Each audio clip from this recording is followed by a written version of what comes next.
kusoo dhawaada daawadayaal warkii caalamka oo aad ka daawanaysaa YouTube channelka ee Barxadda News. fadlan haddii aad ku cusub tahay bartana YouTube fadlan subscribe saar. qodobada warkan waxaa ka mid ah ciidamada Soomaaliya oo xabsi dhigay wiil calanka Soomaaliya ku labisnaa. Kenya oo qaaday tallaabo culus oo ku saabsan kiiska dacwadda badda Soomaaliya. Iiraan iyo Maraykanka oo qarka u saaran dagaal iyo Iiraan oo dagaalo. madaxweyne Dani oo xog ka bixiyay sababihii keenay fashilkii shirkii Garowe. waa tahay daawadayaal kusoo dhawaada warkii oo faahfaahsan. ciidamada Soomaaliya ayaa xabsi dhigay wiil ku labisnaa calanka Soomaaliya. ciidamada booliska Soomaaliya ayaa shalay xabsi ka dhigay wiil dhalinyaro ah oo ku labisnaa calanka Soomaaliya. ciidamada ayaa bartanka suuqa Hargeysa ka soo xiray wiilka dhalinyarada ah oo ka tukaameysanaya meel dhar lagu gado. deegaanada Soomaaliya ayaa waxaa looga diyaar garoobaya xuska 18 May taas oo loo badinayo in xukuumadda Biixi u aragtay in wiilka dhalinyarada ah uu ka soo horjeedo dowladnimada aan weli la aqoonsan ee Somaliland. ilaa iyo hadda ma jirto wax faahfaahin ah oo laamaha ammaanku ay ka bixiyeen xariga wiilka dhalinyarada ah ee lagu soo xiray calanka Soomaaliya ee uu ku labistay darteed. si kastaba ha ahaatee maaha markii ugu horeysay ee xukuumadda Soomaaliland ay xabsiga dhigto dad ku labisan calanka Soomaaliya iyada oo muddooyinkii u dambeeyay uu sare u kacay xariga xukuumadda Biixi kula kaco dadweynaha ku nool Somaliland. Kenya ayaa qaaday tallaabo aad u culus oo ku saabsan kiiska dacwadda badda Soomaaliya. dowladda Kenya ayaa qaaday tallaabo weyn oo ay ku doonayso inay dowladda Soomaaliya kaga adkaato dacwadda badda oo tallaabo maxkamad oo taalo.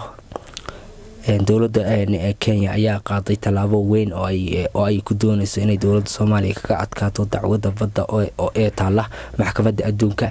baarlamaanka dalka Kenya ayaa waxaa loo gudbiyay miisaaniyad cusub oo loogu talagalay in lagu wajaho kiiska muranka dhinaca badda ah ee kala dhexeeya dalka Soomaaliya.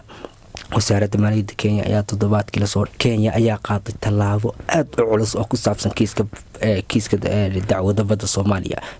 dowladda Kenya ayaa qaaday tallaabo weyn oo ay ku doonayso inay dowladda Soomaaliya kaga adkaato dacwadda badda oo taala maxkamadda adduunka. baarlamaanka dalka Kenya ayaa waxaa loo gudbiyay miisaaniyad cusub oo loogu talagalay in lagu wajaho kiiska muranka dhinaca badda ah ee kala dhexeeya dalka Soomaaliya. wasaaradda maaliyadda Kenya ayaa toddobaadkii lasoo dhaafay baarlamaanka Kenya horgeysay miisaaniyadda cusub ee loogu talagalay qareenada difaaciya badda Kenya. wasaaradda maaliyadda ayaa miisaaniyadda loogu talagalay kiiska badda kiiska badda ku kordhisay lacag gaaraysa ilaa 300 milyan oo lacagta dalka Kenya ah. lacagta ay wasaaraddu markii hore u gudbisay baarlamaanka dalka Kenya ayaa waxay ahayd ilaa 1.7 bilyan oo lacagta Kenya ah, waxayna wasaaradda maaliyadda hadda gaarsiisay ilaa 2 bilyan ee lacagta shilinka Kenya. wasaaradda maaliyadda ayaa ku dooday in kiiskan uu u baahan yahay miisaaniyad dheeri ah maadaama uu mar kale dib u furmayo bisha Sebtembar ee soo socota. wasaaradda hase ahaatee dacwadda u dhaxaysa labada dowladood ee Kenya iyo Soomaaliya ayaa soo bilowday dhowr sano ka hor kadib markii daawadayaal dowladda Kenya ay sheegtay dhul badeed ay leedahay Soomaaliya oo gaarayo ilaa 100 kilomitir square. Soomaaliya dhanka kale Soomaaliya waxay doonaysaa in xuduud badeed la calaamadeeyo iyadoo oo la waafajinayo xuduudda bariga ee labada wadan wadaagaan, balse Kenya waxay doonaysaa in xuduudda badeeda lagu calaamadiyo sohdimihii ay xoogagii gumaystayaasha sameeyeen. dowladda Kenya ayaa laga yaabaa inaysan ku qancin go'aanka maxkamadda adduunka maadaama ay maalmihii ugu dambeeyay saxaafadda dalkaasi baahinayeen in inta badan aysan wadamada qaadan go'aanada ay gaarto maxkamadda ICJ, taasina ay Kenya u fududeynayso inay ka hor timaado go'aanka. muranka xuduudda badeedkaasi waxa uu khilaaf diblomaasiyadeed ka dhex dhaliyay labada wadan iyadoo dowladda Kenya horay u sheegtay inay Soomaaliya u aqoonsan yihiin dal cadow ku ah Kenya. dhanka kale Iiraan iyo Maraykanka oo qarka u saaran dagaal iyo Iiraan oo dabin loo dhigay. Iiraan iyo Maraykanka ayaa qarka u saaran dagaal waxaana socda daandaansi xoogan oo ay daawadayaal oo Maraykanku ku sameynayo Iiraan xilli laga cabsi qabo inuu weeraro. Maraykanka ayaa maraakiibka maraakiibta xambaara diyaaradaha dagaalka u diray badda gacanka isaga oo ku dooday inuu ka hortagayo halis kaga imaanaysa Iiraan. Maamulka madaxweyne Trump ayaa maraakiibta ganacsiga Maraykanka ee maraya badda gacanka uga digay in Iiraan ay weerar ku soo qaadi karto.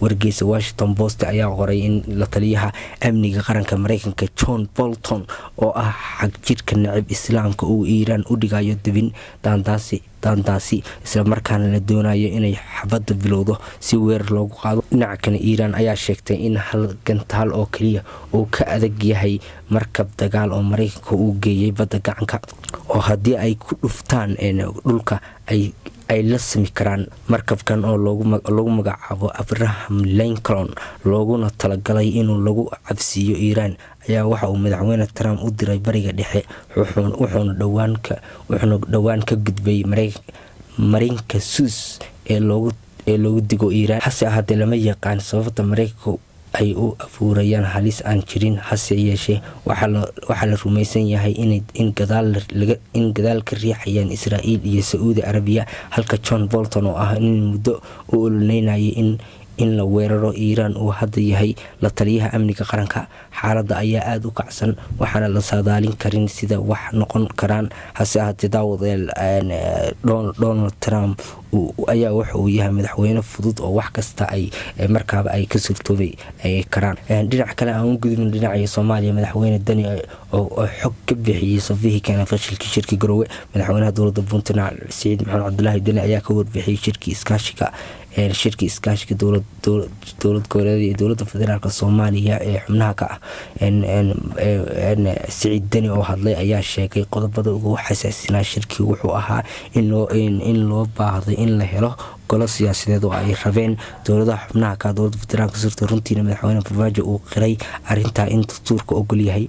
Muhiimadda shirka waxay ahayd buu yiri Siciid Dani in la isu yimaado, la kulmo, la wada hadlo, laakiin wax is-afgarad ma jirin, waxaana sabab u ahayd buu yiri in loo baahday waqti badan. Sidoo kale madaxweyne Dani ayaa xusay waxyaabaha ay isku khilaafsan yihiin dowladda federaalka Soomaaliya iyo dowladda xubnaha ka. Wuxuu yiri dowladda xubnaha ka dowladda federaalka Soomaaliya waxay si cad u sheegeen in masiirka dalka loo baahan yahay in talo laga wada yeesho xeerka doorashooyinka iyo waxyaabaha masiirka ah. Runtii wuxuu yiri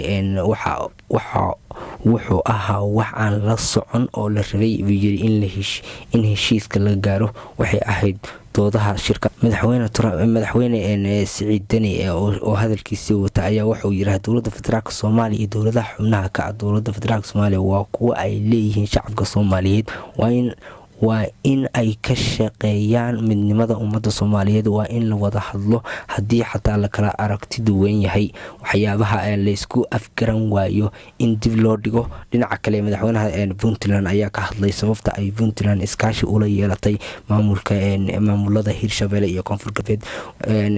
Dani ayaa sheegay wuxuu yiri hore waxaan iskaashi ula lahayn Jubbaland iyo Galmudug, haatan Hirshabelle iyo Koonfur Galbeed waxa uga faa'iideysanay in wada shaqeyn la helo. Hirshabelle dhaqaale ayaa naga dhaxeeyay ayuu yiri, Koonfur Galbeedna sidoo kale. Hadalka madaxweynaha Puntland Siciid Dani ayaa ahaa mid aad loo wada sugayay maadaama shirkii dhowaan ka dhacay Garowe uu ku dhamaaday natiijo la'aan, isla markaana madaxda ay ka tageen iyagoo aanay hal qodob heshiis ku ahayn, taasoo sababtay in shirku fashilmo.